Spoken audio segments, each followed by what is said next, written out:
DanRam ignites the stage as an event MC and speaker at over 100 events a year, hosting changemakers like President Barack Obama, billionaire founders like Sir Richard Branson, record-breaking athletes like F1 champion Nico Rosberg, Grammy-winning artists, and celebrities.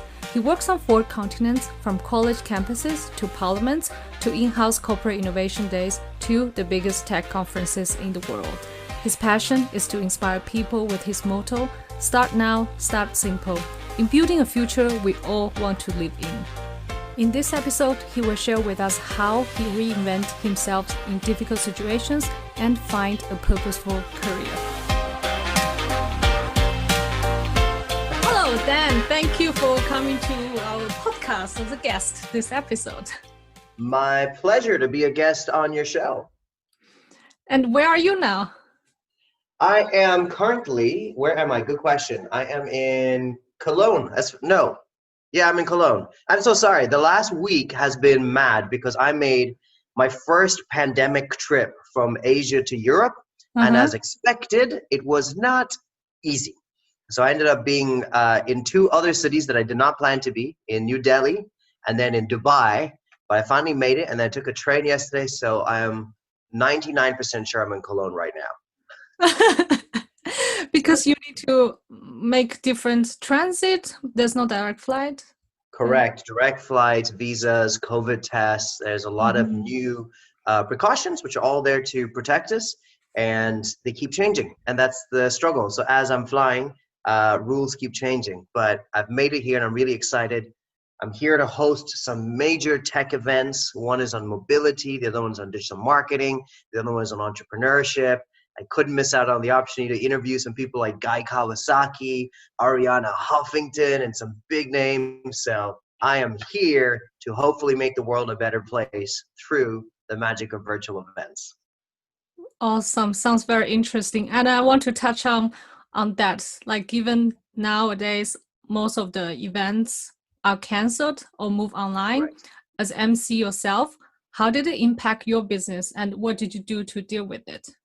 That's a great question. So March 2020 is when I discovered the concept of coronavirus, COVID-19. Never knew about that before, and immediately realized that my career was over. Immediately, because my career involves 2 things. One involves traveling to about 4 continents. I usually do 2 to 3 flights per week. And second involves large groups of people, anything from 150 all the way up to 50,000 people. And so I knew with coronavirus that neither traveling nor large groups were going to be allowed. So I knew this career was over. I decided to go back to India, to my parents, and do what I do best, which is reinvent and adapt. And I'm happy to talk about that as well. But essentially, transitioned my business from physical events to virtual events, and from physical speaking to virtual speaking, and from physical coaching to virtual coaching. And like with anything new, it takes trial and error, it takes failure, it takes struggling, but when you persevere, you find success. And I'm really proud to say that my business not only has survived, but is thriving in a new revenue stream that I did not know even 6 months ago. So it's worth the effort to reinvent yourself. But that's essentially what's happened for me. It was actually very fast. Within 6 months, you reinvented your whole business, and then you are seeing success from the new business model. I am not one of these internet salespeople that'll be like, follow my 6-step program and you become successful. I will say, though, that I've had a lot of practice at it. The son of an Indian diplomat, I grew up in 10 countries. So every 2 to 3 years, we used to move to a new country. And so I learned from a young age the importance of the 3 steps to adapting. 1, letting go of the past. 2, engaging with the present. And 3, positioning for the future. And so I'm able to go through each of those steps faster. It's not that I can skip the steps, but I'm just got the tools now to deal with it. So for example, letting go of the past, for a lot of people, they can hold on to regret, fear, struggle, heartbreak for years. Whereas for me, I know that through music, through sports, through good morning routines, through daily exercise, through journaling, through meditation, you can process what you need to let go of in a more efficient way. And so when I looked at my career, my business empire, my connections and my staff and all the things I'd built for the last couple of years, and I realized that it was all going to end, I could have spent a whole year just grieving the loss of the past. I was able to do that within maybe 3 or 4 days because I have these tools now. And then when it comes to engaging with the present, it's a matter of writing down ideas, brainstorming, exploring different things, trying it out. And I'm much quicker now to just just see what happens and not to fear failure. Whereas for some people, they can spend weeks just thinking about one idea and afraid to launch because they want it to be perfect. Whereas for me, I'm like, let's go for it. Let's throw things at the wall and let's see what sticks. And so each of these steps I can just do more efficiently. So I'll just say I've had more practice at it, which is why 6 months seems really fast for most people, but I've had to reinvent myself a minimum of maybe 15 times. And I'm 34 years of age. So on average, we're talking a lot. Indeed. And then nowadays, I'm sure a lot of people have either lost their jobs or face difficulties in their own business. It's very important to reset the mindset and then move forward. Like you said, reinvent yourself. Absolutely. I love that. Reset the mindset. So important. And you mentioned some tools. What are the tools that you think are helping you? Well, I like to keep this practical. So let me talk about probably the most important tool. And it's one that a lot of people know, which is guarding your morning. I would be even more extreme than that. I'd say be selfish with your mornings. Do not share your mornings with anybody or with anything except for what you decide to. And I'll tell you why. When I used to work for employers before, I would do what most people do, which is I'd wake up just enough time to take a shower, get some clothes on, and head to the office. And along the way, I'll check my email, and immediately my to-do list will be created through the email list, right? So everybody will tell me what they require from me, and I would make a to-do list accordingly. And I found out that there was zero me time in that. I reverse engineered it and essentially started with just Monday mornings. And I would wake up 2 hours earlier on a Monday morning, just one day a week, to do 3 things, what I call my 3 Gs: God, gym, and goals. And so I'd spend time spiritually reading my Bible, praying, meditating, and just looking at life in the macro sense. So not the minute detail of turn in this report, clear this inbox, have this meeting, but really like, why do I exist? What is my purpose? What is my mission? Thinking the big stuff. Then second is gym. And I found that healthy body equals healthy mind. And so just spending half an hour, 45 minutes in the gym working out did marvels to my energy during the day. And third was goals. I wrote down what I thought had to happen professionally, personally, relationally, in all the different areas of my life. And that way I felt like I was in control of what was going on. So started off that way, and now it's become a daily thing. On the worst days, I'll give myself a minimum of 35 minutes, but on the best days, I'll do a full 2-hour routine. But I'm selfish about my mornings. I do not share it with social media. So I do not check Instagram DMs and Facebook messages and LinkedIn personal messages. I switch off the news and media. I do not talk to people that drain my energy or exhaust me. And I'm really selfish. And I just look at a few areas that fuel me, that give me energy.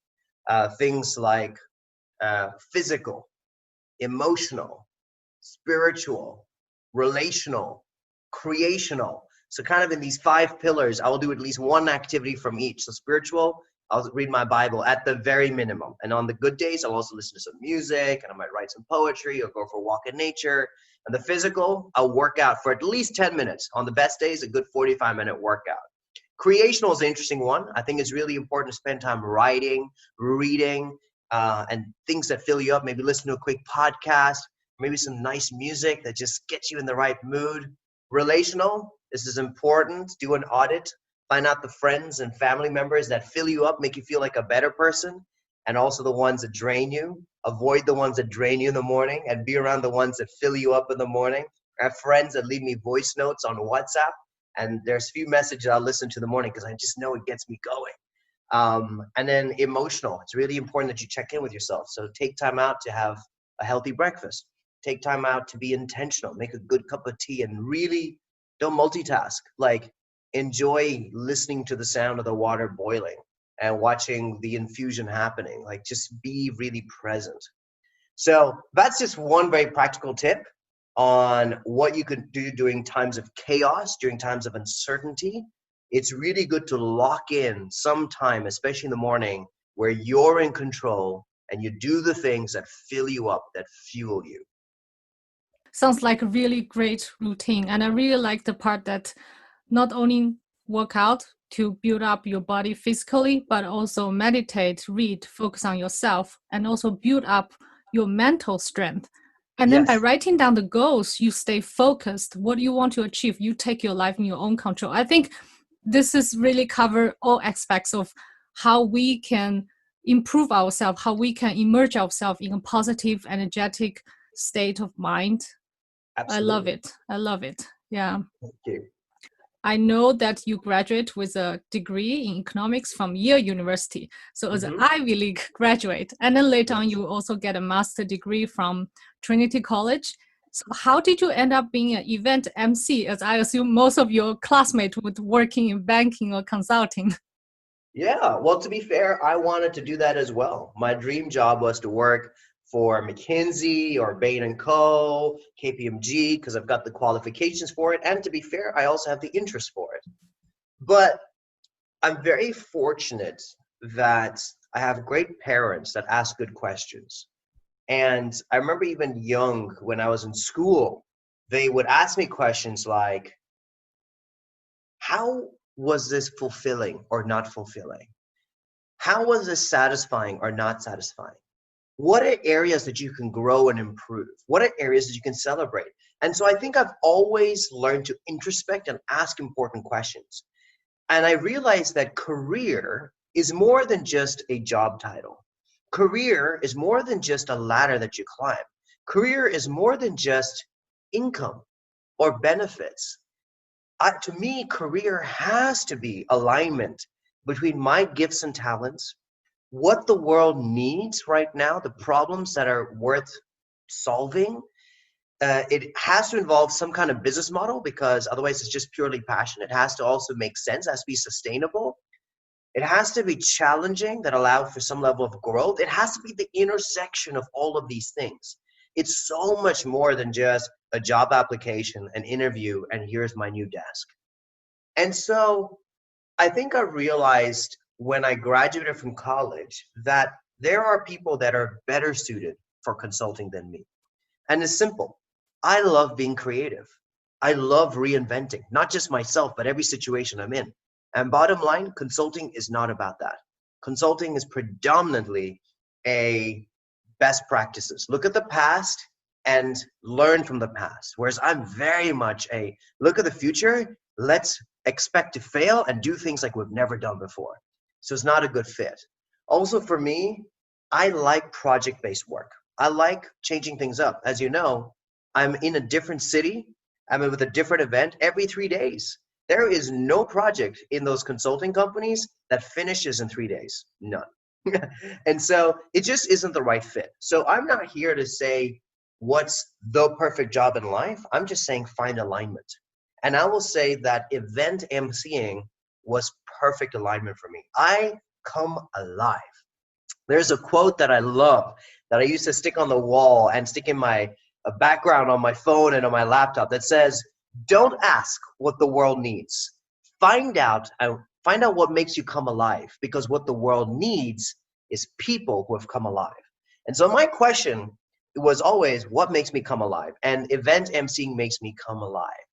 The tech conferences that I do right now is that perfect mix of intellectual challenge, right? So right before this call, I was interviewing the executive vice president for Samsung, talking about the future of smart television, right? After this call, I'm talking to some of the top startup ecosystem leaders in Europe.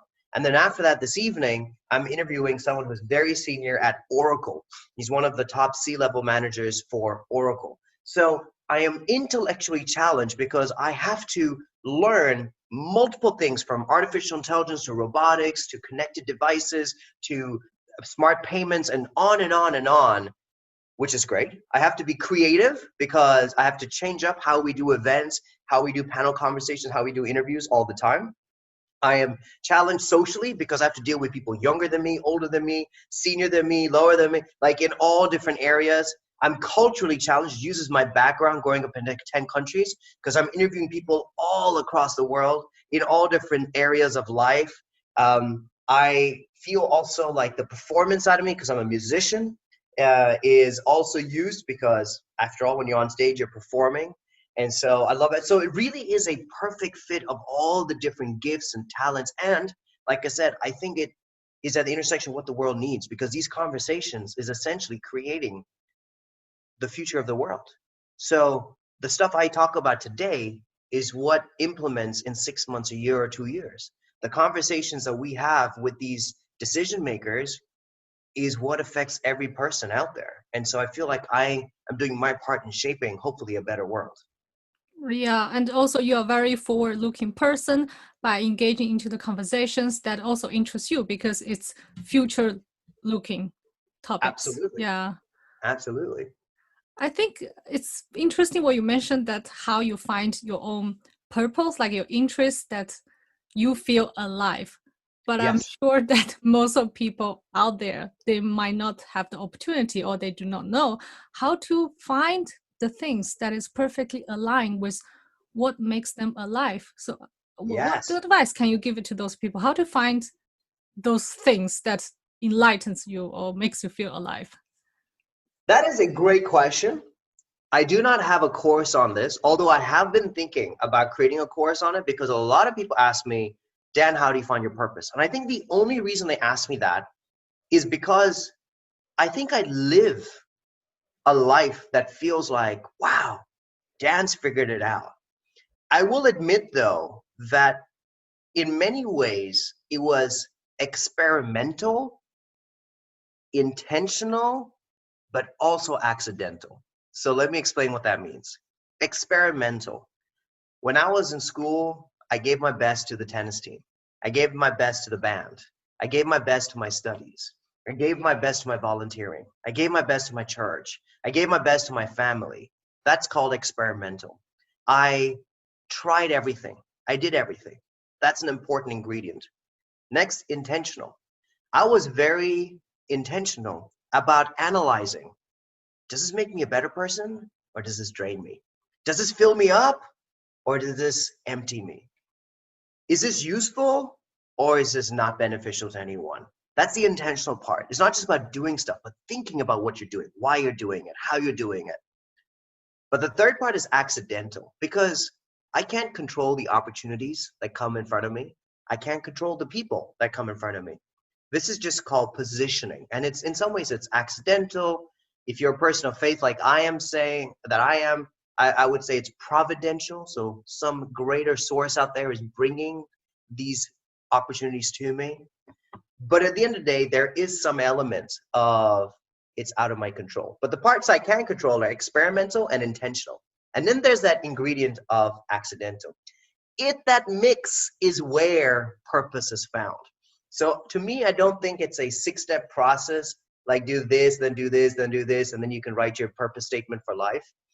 I would be lying if I said that my life was linear. It was certainly left, right, forward, backward, 3 steps forward, 1 step backward. It's the way life works. But in all of that is how I found my purpose. As you said, I did economics at Yale. I did an MBA at Trinity. That's not communications. That is not stage performance. That is not TV hosting or radio presenting. And yet that's where my career has landed me. And along the way, I worked at KPMG. I worked for the UN. I worked for World Vision. I worked for small nonprofits. I worked for big private equity firms. I worked as the advisor to the national government of Ireland. I worked in government as one of 7 people advising the national policy on entrepreneurship. So that's the experimental part. Like I did a lot of stuff.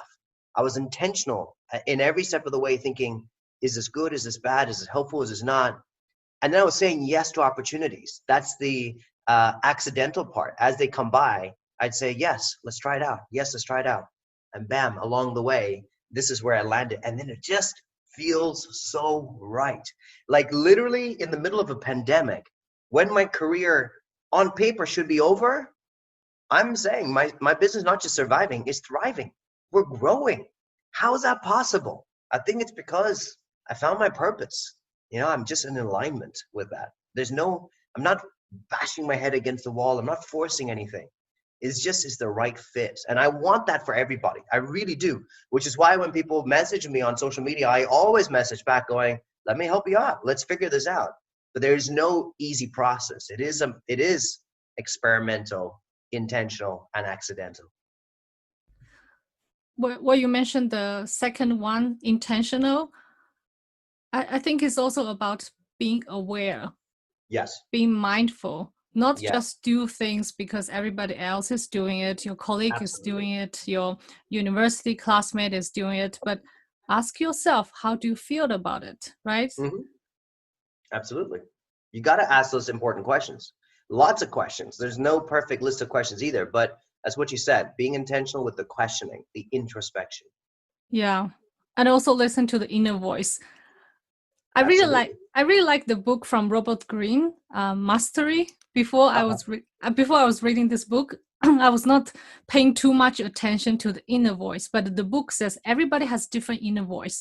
But sometimes our inner voice is suppressed by the social, by the family, by people around us. Ooh, good. Like following the trend, going to Yeah. the school that your parents expect to go to the school instead of doing music, doing arts. Actually, Yes. that is the inner voice is being suppressed. But if we That's listen right. to our inner voice and we do the things that is calling us, then we will find happiness or purpose, or even do it better than another job that your parents wanted to be, or you think is a good job. Yeah. You nailed it. And I think what you mentioned is to understand and hear your inner voice, you need to have self-awareness. And that to me is really the bottom line to anything. Purpose, mission, alignment, fulfillment, happiness, like all these things that people really want. Mm-hmm. Self-awareness. Self-awareness is at the base of all of that. Yeah. Yeah. And also you mentioned that dealing with difficult situations, what do you think are the key important factors which everybody can use to deal with difficult situations? Sure. Let me again make this practical and focus on one thing rather than like frameworks and theoretical stuff. I would say challenges will happen for sure in your life, personally and professionally. One thing that I find really helpful whenever I'm facing a challenge or obstacle is to delineate, to separate what I can control and what I cannot control. Because a lot of anxiety, a lot of stress comes from us trying to control what we cannot control. So again, using the example that is obvious to everyone right now in 2020. So if you're listening from the future, in 2020, the whole world shut down because of a pandemic. I could not control how long I wouldn't be allowed to fly. I could not control when a vaccine would come out. I could not control how governments would respond to the pandemic.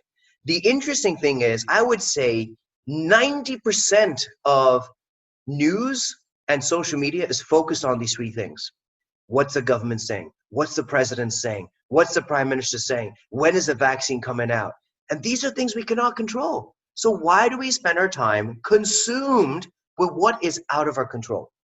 On the other hand, and so, before I get to the other hand, what's the result of that? We feel paralyzed. We feel insignificant. We feel overwhelmed. We feel that we can't do anything because we cannot. We cannot do what is outside of our control.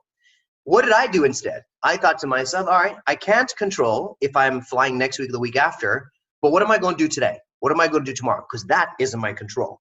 So it started with small things like, let me call all of my clients and just make sure they're okay. Just a personal call. We're not going to talk about business. We're not going to talk about plans for 2020 or 2021. Just, are you okay? Is your family okay? You know what was amazing from that? is realizing that our social bonds go much deeper than our professional bonds. And that was great. And that was totally in my control.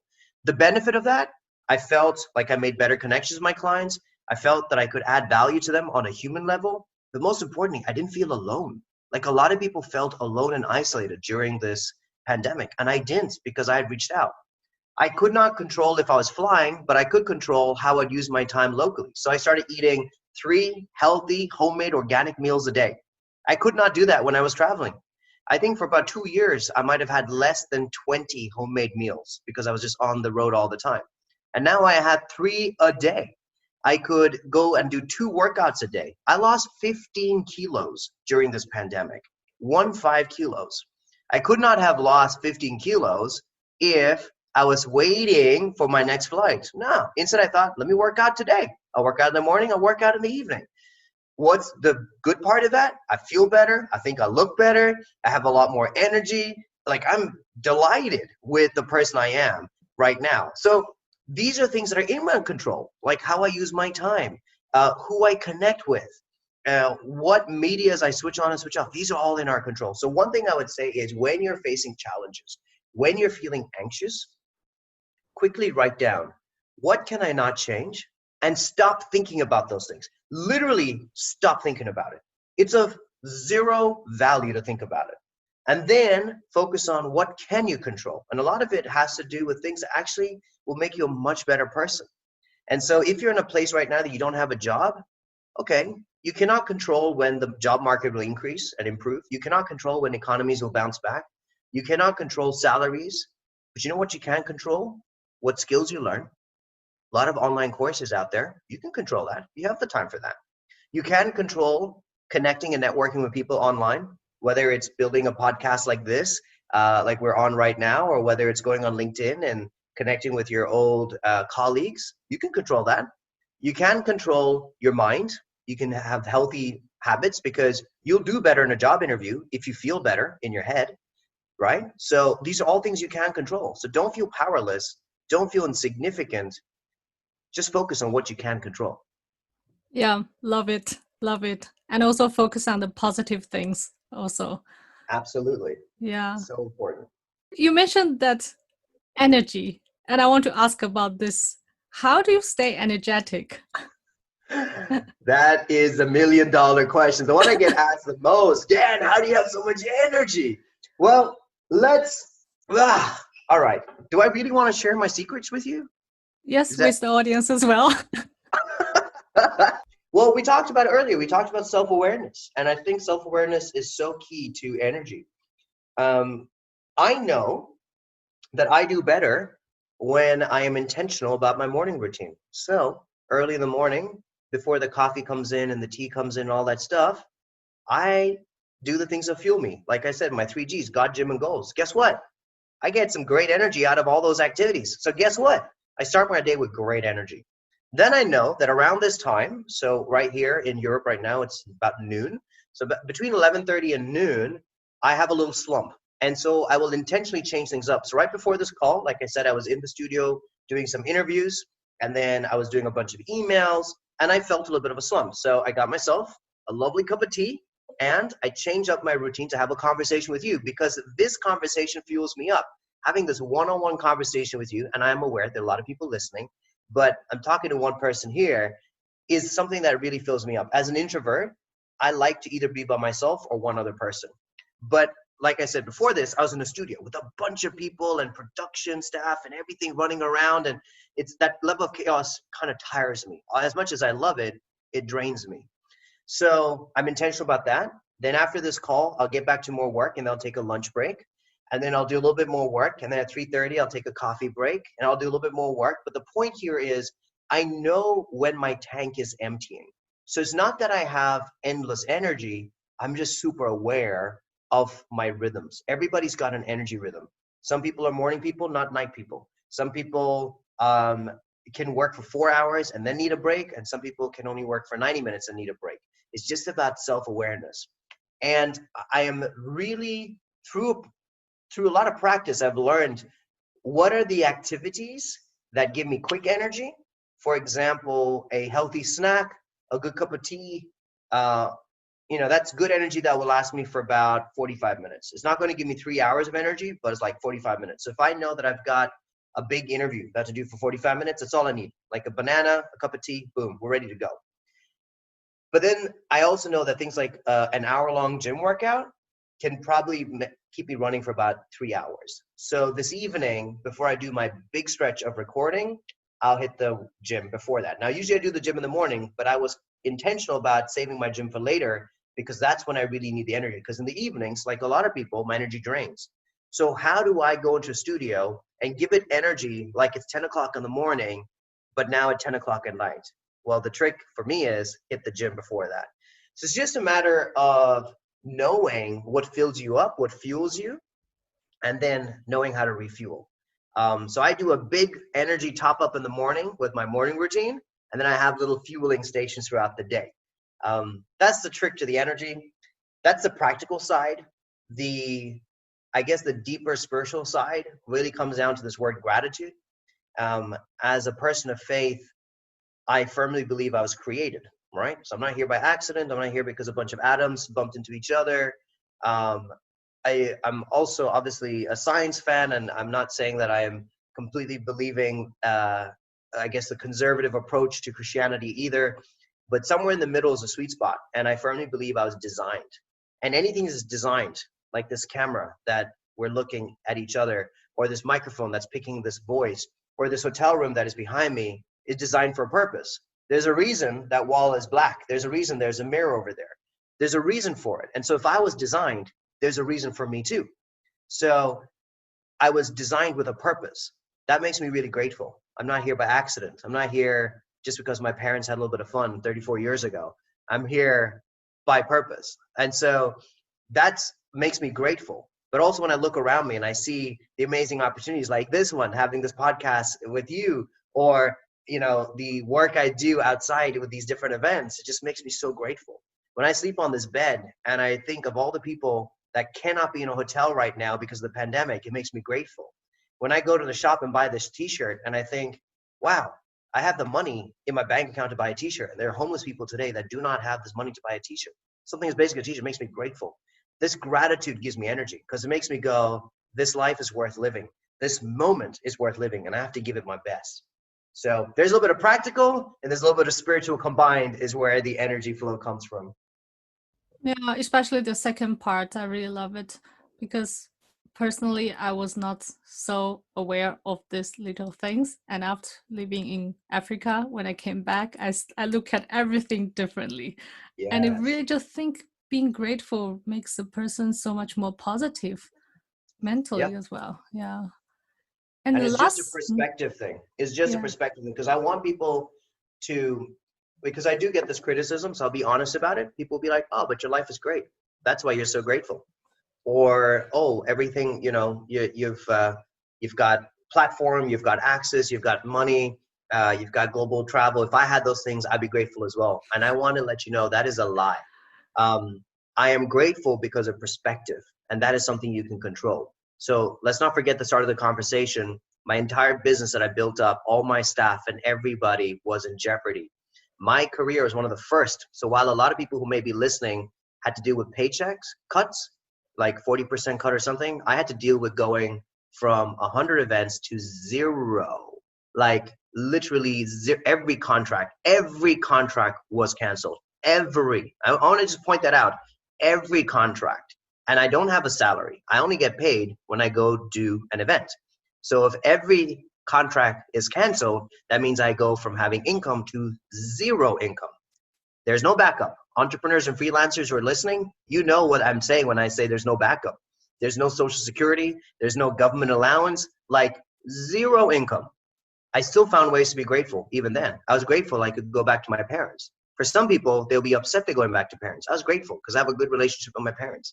Some people will be upset they have to go back to India because most of my business is in Europe. I was grateful I could go to India because I focus on the fact that we have good weather and I was surrounded by nature. It's just a perspective. I could have complained. I could have said every client canceled. Oh, I have no income. Oh, I'm not in Europe anymore where my house is, my opportunities are. But it's just perspective. It's what you focus on, right? I'm sure there's someone else in the hotel who is sitting here going, oh, I'm all alone in this hotel room. I've got nobody. And I'm going, I'm so grateful I have a bed, and I'm so grateful I can book a room, right? It's just perspective. There are people who would be doing my job and maybe not so excited about it because it's exhausting, it's draining. I had to take 5 flights, 3 trains, and 3 COVID tests to arrive here. Do you think that's easy? Do you think that's fun? Do you think it's energy giving? Heck no. But I don't focus on those things. I just think those are things I can't control. For me to get to Cologne, that's what's required. I can't control that. I cannot control that. So I'm not. But what can I control? What time I wake up today, and having a good breakfast, and controlling my schedule for today so I have good energy. So I just want to point it out. Gratitude does not come from achieving something. Gratitude is just perspective. It is just a mind game. It is literally the story you tell yourself. It's not about changing the circumstances. It's not about changing the situations. It's not about changing the relationships. You don't have to change anything. You just tell yourself a different story about the exact same situation you're in. That is it. Yeah, totally agree. Love it. And I also think your gratitude and your positive attitude fuels you. That's why you are also very energetic, partially, maybe. Yeah. Absolutely. 100%. Yeah. And last question, I want to touch on your motto.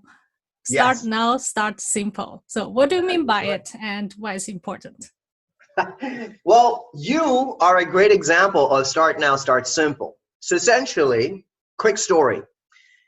After I graduated from 2 fantastic universities with 2 fantastic degrees, having on my CV the United Nations, KPMG, having awards from Bill Clinton, George Bush, captain of the tennis team, and all of this stuff, accolades after accolades, you may or may not be shocked to know that I was unemployed for a period of 2 years. Not because I didn't try, not because I didn't qualify, but just sometimes life throws garbage at you. That's just the reality of it. You can be a good person, you can be a deserving person, you can be optimistic, you can be positive, but life plays games. And so for a period of 2 years, due to a recession, right, 2010, I was in one of the worst hit countries, Ireland, and I had a recession. And I didn't have a recession, I was in a recession. And so I couldn't get a job for 2 years. I applied for hundreds of jobs. I gave it my best. And I was so defeated by hearing this word no, no, no, no, no, over and over again. And so I just made a decision. I said, okay, whatever the next opportunity, I'm going to say yes. I don't even care if I'm qualified. I don't even care if I'm more qualified than it. I am so desperate. I'm just going to say yes. I'm going to give myself the first yes. Oh, I never realized the power of that simple 3-letter word, because the next opportunity that came in was actually really insignificant.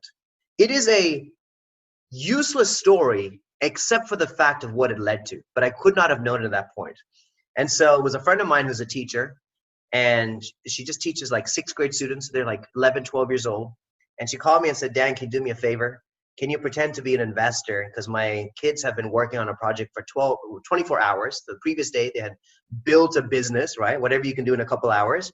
And they need to present their idea to an investor. So can you come and help me out? It really is an inconsequential story, an insignificant story, opportunity, except for what would happen from it. Because investors have tons of money. Me, DanRam, has no money. I'm unemployed for 2 years. So I knew I had to up my game. And so I went online, I looked at Shark Tank and Dragon's Den, all these TV shows with real investors. And I dressed up and I was the best fake investor I could be. I rolled up in my suit, asked some tough questions. I went back home. I was pretty satisfied with myself until that evening. An angry father called me and said, DanRam, never heard of you before.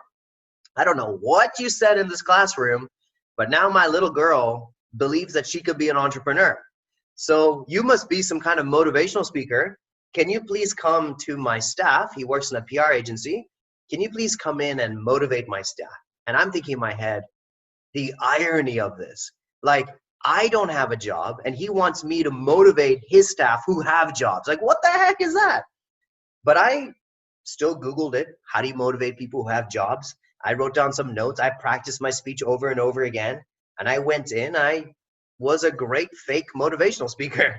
And then that evening, actually, no, it wasn't that evening. I think it was a couple of weeks later, the department head called me and said, Dan, we have an opportunity to write an article for a local magazine. And the article is Future Tech Trends for Ireland. Would you be willing to write on this? And I was like, sure. Like, what do I know about future tech trends? I'm not even in the tech space. But I know they were just feeding off of what I gave, which was my best. I gave my best as a fake investor. That's what led me to the next opportunity. I gave my best as a fake motivational speaker. That's what led me to my next opportunity. And so I wrote an article. That article went national. And a real investor from the real Dragon's Den called me up and said, DanRam, I've never heard of you before, but I've been asked to appoint 7 people to advise the Minister for Jobs, Enterprise, and Innovation.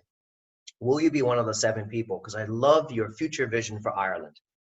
And so this guy who was unemployed, who was a foreigner to Ireland, who, you know, always gave his best, but was certainly not qualified for this government role, simply with that word yes, said, let's go for it.